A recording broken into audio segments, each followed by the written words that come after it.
it's not just about the energy crisis today, it's the cost of living crisis. Yeah. And people around the world are worried about how they're going to pay their bills, how they're going to feed their families.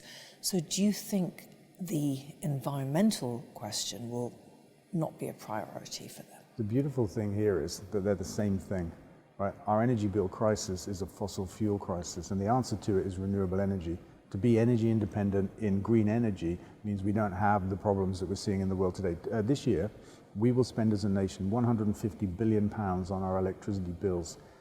If we were 100% green electricity provided for, that would be £15 billion. So the economic argument is overwhelming. Do you feel people are changing? Do you feel there is a shift? Yeah, big time. So if you look at vegan diets, plant-based diets, in the last 3 years, I mean, they've gone from nowhere to being trendy.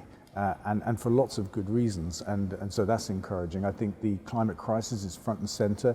It's definitely been overshadowed in the last 12 months by the energy crisis and the cost of living crisis, no doubt about that. But I think we've never been more aware of what the problems are.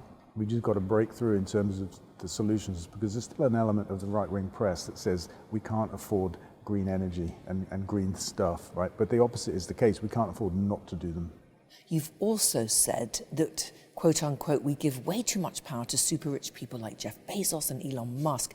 Do you think big businesses like Amazon should be doing more to help fight climate change? You know, people like Amazon don't even pay the share of tax in our country.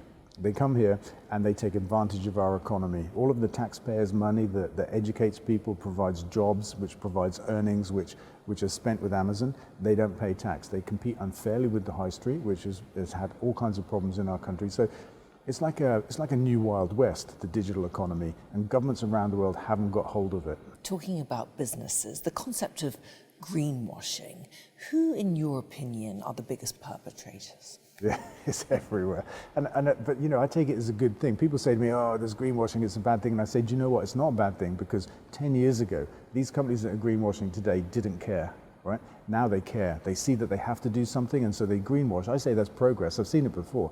And it's not far from them greenwashing to then doing something real. EasyJet is a good example. They were doing all kinds of carbon offsetting to neutralize flying emissions, and they've recently said they won't do that anymore. They're going to do real stuff. So that's a good example of how greenwashing is a step on the right path.